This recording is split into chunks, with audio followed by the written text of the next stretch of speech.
was young, my parents used to take me on a lot of hikes, treks, dives, and safaris. I think my first hike was at the age of 8. In 2016, I hiked Nag Tibba. It was around, I think, exactly 10,000 feet. And from then on, pretty much bi-yearly, I did hikes until pretty recently. And right now, in the June of 2025, I'm going to summit my first 20,000 foot plus peak. First dive was in Indonesia at the age of about 9.5, and that was a really cool experience for me. I've really started to love diving after that first trip. I've gone on 16 dives since then in the past 7 years. I've seen a lot of sharks, a lot of turtles. That's really made me appreciate the environment and marine life particularly.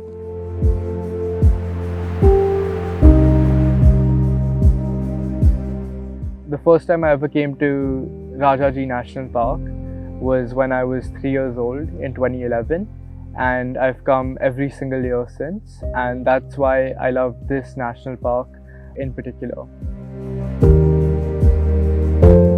Coming to Rajaji all of these years, I think this is my 14th year coming to Rajaji National Park.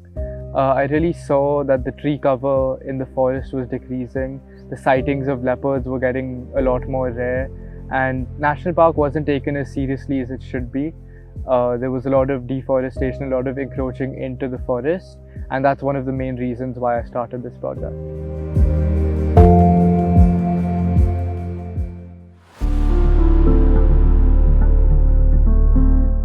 The area where this project used to be was a eucalyptus farm.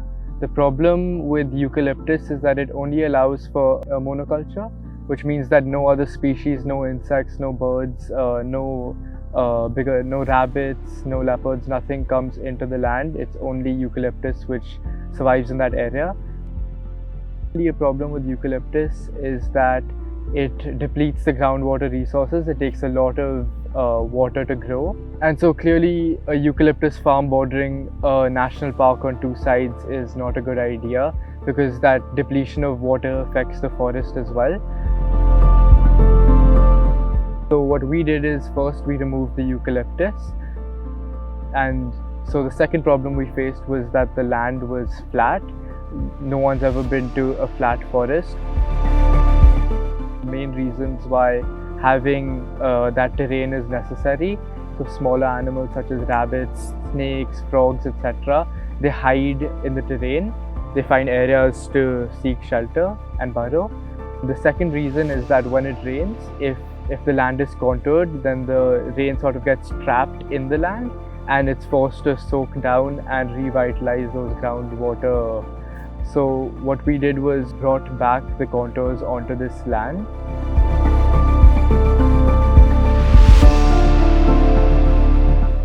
I got access to Mr. Vijay Dasmana, who is an ecologist who specializes in rewilding. And Vijay Dasmana helped us pick out which species of plants what we were going to use to rewild this area, along with helping us with some of the more technical aspects of rewilding.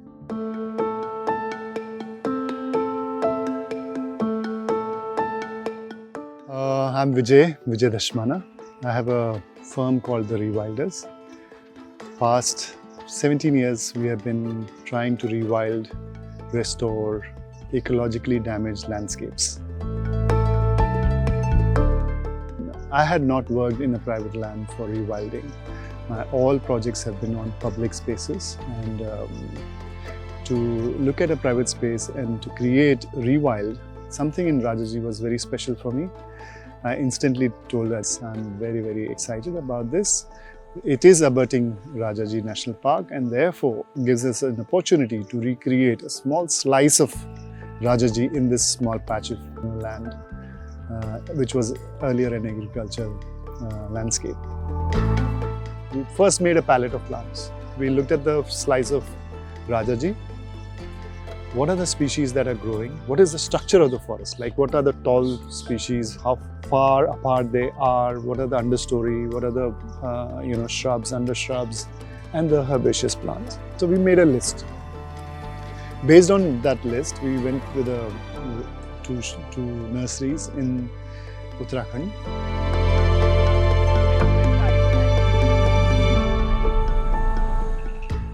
We went in through various resources, acquired the saplings and the seeds.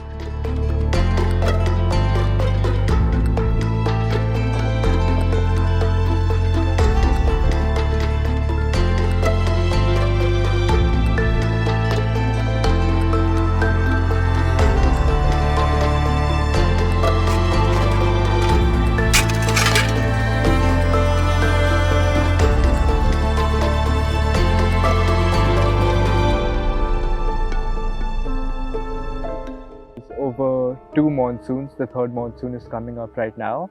We've planted over 5,000 trees, ranging over 80 species total.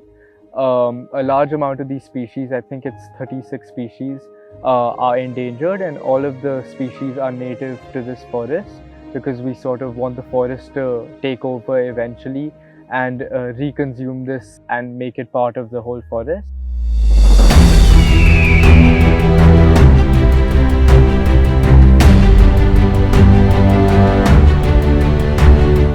It's been really magical to see now that because of the flowers and the grasses and the insects have come in, and attracted by the insects, the frogs and the smaller birds come in, and like that the entire carbon chain comes back onto this project.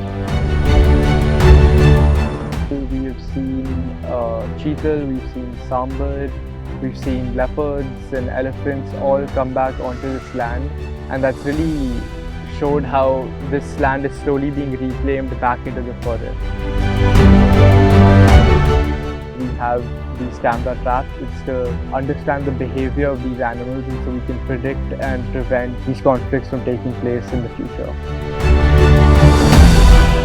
The goals of Project 404 are rewilding and coexistence. This is my view of a futuristic model of cohabitation, of human progress reimagined.